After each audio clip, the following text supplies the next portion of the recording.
اعوذ باللہ من الشیطان الرجیم بسم اللہ الرحمن الرحیم هو الذي أنزل عليك الكتاب منه آيات محكمات هن أم الكتاب وأخر متشابهات فأما الذين في قلوبهم زيغ فيتبعون ما تشابه منه ابتغاء الفتنة وابتغاء تأويله وما يعلم تأويله إلا الله والراسخون في العلم يقولون آمنا به كل من عند ربنا وما يذكر إلا أولو الألباب صدق اللہ العظیم۔ سابقہ آیات مقدسہ میں اللہ رب العالمین نے قرآن کریم کی حقانیت کا تذکرہ فرمایا کہ یہ اللہ کی جانب سے ہے اور حق اور سچ ہے۔ مذکورہ آیات کریمہ میں اللہ رب العالمین پھر اس حق کتاب اور سچ کتاب قرآن کریم کی آیات کی اقسام کا تذکرہ فرماتے ہیں، اور وہ اس طرح سے کہ قرآن کریم کی جو آیات مبارکہ ہیں 6666 یا کچھ علماء نے کمی بیشی کر دی ہے تو وہ گننے میں فرق ہے، آیتیں تو وہی ہیں۔ تو یہ جو آیات قرآنیہ ہیں ان کی 3 اقسام ہیں: آیات محکمات، اور دوسرے نمبر پر آیات متشابہات، اور تیسرے نمبر پر آیات مقطعات۔ آیات محکمات ان کے بارے میں اللہ رب العزت فرماتے ہیں کہ ہن ام الکتاب، یہی کتاب کریم قرآن کریم کا اصل مقصد ہیں، اصل جڑ اور بنیاد ہیں۔ ام الکتاب، کتاب کی ماں، جیسے سورہ فاتحہ کو ام القرآن کہا گیا ہے، قرآن کی ماں یعنی قرآن کی جڑ، قرآن کا خلاصہ۔ اور اسی طرح خانہ کعبہ کو، بیت اللہ شریف کو ام القری، بستیوں اور شہروں کی ماں یعنی تمام شہروں کی بنیاد، مرکز۔ تو قرآن کریم کا مرکز سورہ فاتحہ ہے، اس لیے اس کو ام الکتاب کہا گیا۔ اور اسی طرح جناب تمام شہروں کا جو مرکز ہے اور منبع ہے وہ خانہ کعبہ ہے، اس لیے اس کا نام ام القری رکھا گیا۔ اور قرآن کریم کی جو آیات ہیں وہ جو محکمات آیات ہیں ان کو کہا گیا ہن ام الکتاب، اور کتاب کی وہی اصل مقصد جڑ ہے اور اصل مقصد ہے۔ اچھا، یہ تعریف کیا ہے محکمات کی؟ محکمات وہ آیات کریمہ ہیں کہ جن کا مطلب واضح ہے، جن کے معنی بھی واضح، جن کا مقصد اور مطلب بھی واضح۔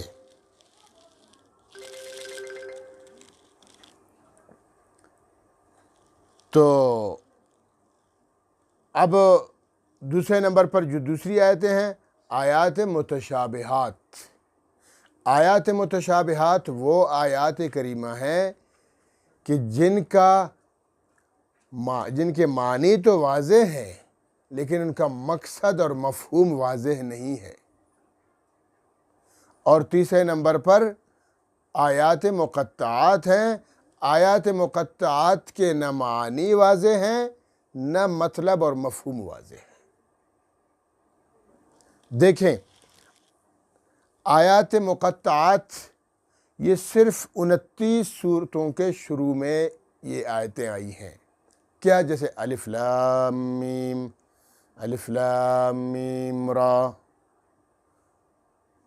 کاف ہا یا عین صاد، طہ، طاسین، طاسیم میم، یاسین، نون، قاف۔ یہ کچھ صورتوں کے یعنی 29 صورتوں کے شروع میں کچھ حروف آئے ہوئے ہیں، اور باقاعدہ آیت کی شکل میں ان کو کہتے ہیں حروف مقطعات۔ ان کے نہ معنی واضح ہیں معنی اس لیے واضح نہیں ہے کہ بھئی حروف ہیں، الف لام میم حروف ہیں نا، حروف کے تو معنی نہیں ہوتے نا، یہ الفابیٹس ہیں اے بی سی، ان کے معنی تو نہیں ہوتے۔ جب یہ الفابیٹس ملتے ہیں، حروف آپس میں ملتے ہیں، پھر الفاظ بنتے، پھر الفاظ کے معنی ہوا کرتے ہیں۔ تو پھر یہ حروف مقطعات کو قرآن کریم میں لانے کا مقصد کیا ہے؟ مقصد واضح ہے کہ یہ اللہ اور اللہ کے رسول کے درمیان راز کی باتیں ہیں، بس ان کے نہ معنی واضح ہیں، نہ ان کا مقصد اور مفہوم واضح ہے۔ ان کو کہتے ہیں حروف آیات مقطعات، اور یہ بہت کم ہے، 29 صورتوں کے شروع میں ہے، یوں سمجھو 29 آیات۔ اور دوسرے نمبر پر متشابہات۔ متشابہات وہ آیات کریمہ ہیں جن کے معنی تو واضح ہیں لیکن ان کا مقصد اور مفہوم واضح نہیں ہے۔ جیسے قرآن کریم میں ہے عیسیٰ علیہ السلام کے بارے میں کہ کلمۃ اللہ، وہ اللہ کا کلمہ ہے، اللہ کا لفظ ہے۔ کیا مطلب اس کا؟ مطلب نہیں پتہ، معنی کا پتہ چل گیا نا، کلمہ لفظ کو کہتے ہیں نا، اللہ کا لفظ۔ جیسے میں ابھی الفاظ میں بول رہا ہوں نا، تو میرے منہ سے جو الفاظ نکل رہے ہیں، تو عیسیٰ علیہ السلام اللہ کا لفظ ہے، اللہ کا کلمہ ہے۔ کیا مطلب؟ نہیں پتہ، مطلب نہیں پتہ، مفہوم کا علم نہیں ہے، معنی کا تو پتہ چل گیا۔ وَرُوحٌ مِّنْهُ، انہی کی عیسیٰ علیہ السلام کے بارے میں قرآن کریم میں دوسری جگہ فرمایا کہ وَرُوحٌ مِّنْهُ، کہ عیسیٰ علیہ السلام اللہ کی ان کی روح ہے، اللہ کی روح ہے۔ کیا مطلب؟ بالکل نہیں مطلب پتہ۔ اگر متشابہات کے مطالب اور مقاصد اور مفہوم کے پیچھے پڑ جائیں گے، ذلیل و خوار ہو جائیں گے، گمراہ ہو جائیں گے۔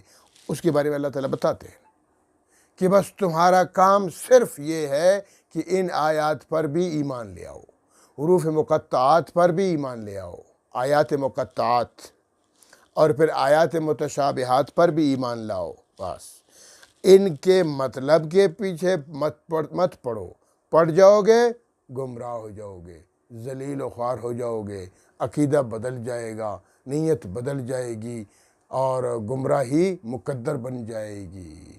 حدیث پاک میں ہے، ام المومنین عائشہ صدیقہ رضی اللہ تعالیٰ عنہ فرماتی ہیں، اللہ کے رسول صلی اللہ تعالیٰ علیہ وسلم نے ارشاد فرمایا کہ ان لوگوں کو دیکھو جو متشابہات کے مقاصد اور مفہوم اور مطلب کے پیچھے پڑیں گے، ان سے دور رہو، وہ گمراہ ہے۔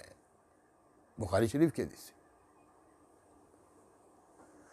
آج بھی کچھ لوگ ہیں، ہر زمانے میں ہوتے ہیں، بس جناب وہ محکمات، اصل مقصد تو محکمات ہے، باقی پورا قرآن محکمات ہے، پورا قرآن کریم محکمات سے بھرا ہوا ہے۔ محکمات وہ ہیں جن کے معنی بھی واضح ہے، جن کا مطلب اور مقصد بھی واضح ہے، مفہوم بھی واضح، اور ایمان بھی ویسے ہی ان پہ لانا پڑتا ہے۔ کیا مطلب؟ جیسے اقیم الصلاۃ، اللہ نے فرمایا اقیم الصلاۃ، نماز قائم کرو، یعنی دائمی طور پر نماز پڑھو۔ مطلب دیکھو، معنی کا پتہ چل گیا۔ مطلب کیا ہے؟ مطلب اللہ کے رسول نے سمجھا دیا، وہ جو ارکان مخصوص ہے نماز میں، رکوع ہے، سجدہ ہے، نماز کے جو اراکین ہے وہی نماز ہے، اللہ کے رسول نے کر کے نماز دکھا دی، اور فرمایا صلو کما رأیتمونی اصلی، ایسی نماز پڑھو جیسے میں پڑھتا ہوں۔ زکوٰۃ دو، کیسی زکوٰۃ دو، اللہ کے رسول نے تشریح کر دی۔ حج کرو، کیسے حج کرو، اللہ کے رسول نے کر کے دکھا دیا۔ روزہ رکھو، کیسے روزہ رکھے، اللہ کے رسول نے کر کے دکھا دیا، رکھ کے دکھا دیا۔ بس یہ دیکھیں، یہ وہ محکمات آیات ہیں، ان کے معنی بھی واضح ہیں، اور ان کا مطلب اور مفہوم بھی واضح ہے، اور ان پر ایمان لانا بھی فرض ہے، ان پر عمل کرنا بھی فرض ہے۔ تو متشابہات وہ چند گنی چنی آیتیں ہیں، متشابہات قرآن کریم میں بطور مثال بیان کی گئی ہیں، بس۔ اب دیکھیں، مثال کے طور پر عام طور پر لوگ اسد شیر کو کہتے ہیں نا، اسد نام رکھتے ہیں، بھائی میرا یہ بچہ اسد ہے، شیر ہے۔ اوہ بھائی اللہ کے بندے، ظاہری طور پر تو یہی دیکھا جائے، اللہ نے آپ کو بیٹا عطا فرمایا، اشرف المخلوقات ہے وہ، تمام مخلوقات سے اعلیٰ اور افضل ہے، اور نام آپ نے رکھ دیا شیر۔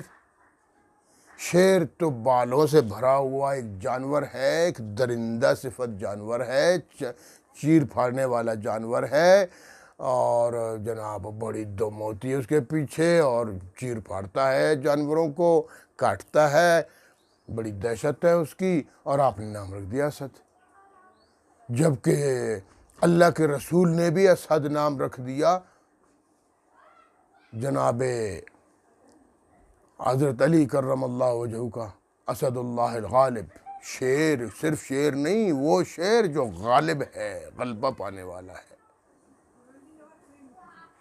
خیبر کے فاتح جناب علی رضی اللہ تعالیٰ عنہ، اللہ کے رسول نے ان کو شیر کہا،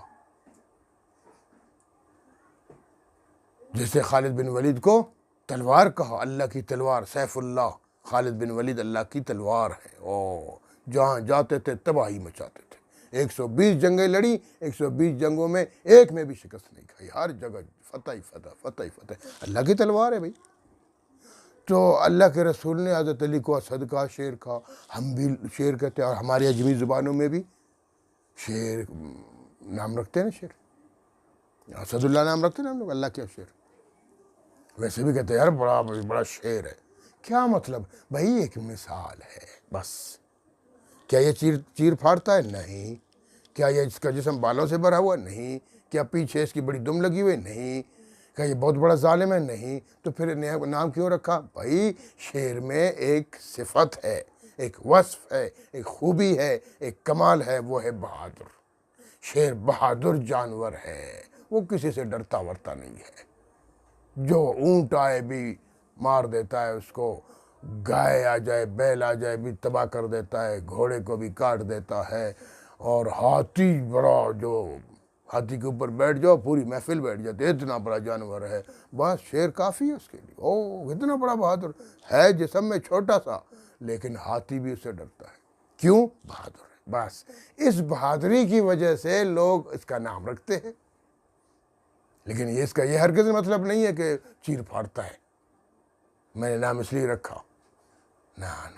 تو اللہ رب العالمین نے بھی قرآن کریم میں جو متشابہات آیات کا نزول فرمایا ہے، اس کا مقصد صرف یہ ایک مثال ہے، بس اس سے بڑھ کر کچھ نہیں۔ مطلب کیا ہے؟ اللہ خود جانتا ہے۔ مفہوم کیا ہے؟ اللہ خود جانتا ہے۔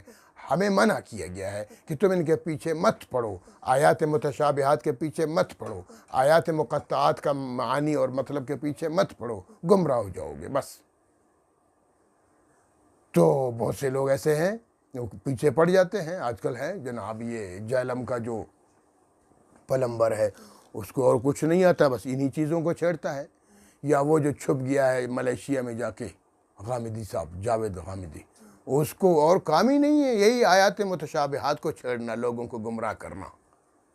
یا وہ پنڈی کا وہ کون ہے، مفتی حنیف ہے، کیا ہے، قریشی، وہ میں نے خود سنا بھائی، رمضان شریف میں رمضان ٹرانسمیشن کے نام پر علماء کرام کی محفل میں کہتا ہے بتاؤ، وہ ایک دوسرے وہ قاری خلیل صاحب ہیں، ان کو کہتا ہے آپ بتائیں اللہ بڑے ہیں یا اللہ کی کرسی بڑی ہے؟ لا حول ولا قوت الا باللہ، ایسی باتیں کر رہا کفر ہے۔ اللہ نے جب متشابہات کو چھیڑنے سے منع فرما دیا تو تم کون ہوتے ہو اس طرح کی باتیں کر رہا؟ کیا تم عالم نہیں ہو؟ اگر عالم ہو تو پھر علمی باتیں کرو، یہ کیا جاہلوں والی باتیں کرتے ہو؟ جس سے اللہ نے منع کر دیا اس چیز کے پیچھے کیوں پڑتے ہو؟ کیوں لوگوں کو گمراہ کرتے ہو؟ تو لہٰذا جب اللہ نے منع کر دیا تو بس یہی بات تھی۔ اس آج کی درس کا خلاصہ یہی ہے کہ آیات 3 قسم کی ہیں، آیات مقطعات، ان کے معنی کا بھی پتہ نہیں، ان کے مفہوم کا بھی پتہ نہیں، الف لام میم، الف لام را، کیا مطلب نہیں پتہ، کیوں اللہ نے اتارا؟ اللہ اور اللہ کے رسول کے درمیان راز کی بات ہے، بس ہمیں نہیں پتہ۔ اور دوسرے نمبر پر متشابہات آیات ہیں، وہ بھی گنی چنی چند سی ہیں، اللہ کا کلمہ، اللہ کی روح، یہ حدیث پاک میں ہے ید اللہ علی الجمع، اللہ کا ہاتھ جماعت پر ہے، کیا مطلب؟ اللہ کا ہاتھ ہوتا ہے ہماری طرح؟ اللہ نعوذ باللہ، نا وہ تو جسم سے پاک ہے، تو کیا مطلب اس کا؟ اللہ نے ایک مثال دے دی، ہمیں سمجھانے کی مثال دے دی۔ قیامت کے دن بخاری شریف میں ہے، قیامت کے دن دوزخ میں جب دوزخی ڈل جائیں گے تو دوزخ منہ پھاڑ کے کہے گا حل من مزید، حل من مزید، اللہ جی اور ڈالو، میرا پیٹ نہیں بھرا۔ بخاری شریف کی حدیث ہے کہ اللہ رب العالمین اپنی پنڈلی اپنا قدم مبارک جب ماریں گے دوزخ کو، بس کہے گا بس بس بس، یہ کیا مطلب اس کا نہیں پتہ، مطلب نہیں پتہ، مفہوم کا نہیں پتہ، بس اللہ کے رسول نے ایک مثال دے دی، بس ایک مثال کی حد تک ہے، بس اس میں بڑھ کر نہیں، جیسے میں نے اسد کی مثال دے دی کہ بس وہ ایک مثال کی حد تک ہے، اس میں ایک بہادری ہے شیر میں، اس لیے ہم اپنے بچوں کا نام رکھتے ہیں شیر، بہادر ہے۔ اس کا ہرگز نہیں مطلب ہے کہ وہ بچہ بالوں سے بھرا ہوا ہے اس لیے اس کا نام رکھا شیر، یہ مطلب نہیں ہے کہ جناب اس کے پیچھے دم لگی ہوئی ہے، نہیں، چیر پھاڑتا ہے، نہیں، تو پھر کیا ہے؟ بہادر، بس بہادری۔ تو اللہ پاک نے بھی مثال دے دی، اللہ کے رسول نے بھی کئی مثالیں ایسے دی تھی۔ حدیث پاک میں قیامت کے دن اللہ رب العالمین جب سارے جنتی جنت چلے جائیں گے، دوزخی دوزخ چلے جائیں گے، وہ جو آخری جنتی بیچارہ دوزخ سے نکل کر بھنا ہوا ہے، جلا ہوا ہے، وہ جب جنت کی طرف چلا جائے گا تو جب جائے گا وہ نہر میں غسل کرے گا، نہائے گا، صاف شفاف ہو جائے گا، جنت کی طرف جائے گا تو کہے گا، دل میں کہے گا کہ پتہ نہیں جنت میں تو لوگ گئے، ساری جگہوں پہ قبضہ کر لیا ہوگا، میرے لیے جنت میں تو کچھ نہیں ہے۔ اللہ فرمائیں گے نہیں، تیرے لیے بہت کچھ ہے، دنیا دیکھی تھی نے؟ اللہ جی پوری دنیا تو نہیں دیکھی تھی، سنا تھا، کہتا ہے اس دنیا جتنی 10 گنا تجھے مل جائے گی جنت۔ اللہ اکبر، وہ جو آخری جنتی ہے، سب سے آخر میں جائے گا، اس کو بھی 10 گنا دنیا کے مطابق جنت مل جائے گی۔ وہ کہے گا اللہ مذاق کر رہا ہے میرے ساتھ، لوگوں نے قبضہ کر لیا ہوگا، تو اللہ پاک کو اس کی بات پہ ہنسی آتی ہے۔ یہ حدیث شریف میں، کیا اللہ ہماری طرح ہنستے ہیں؟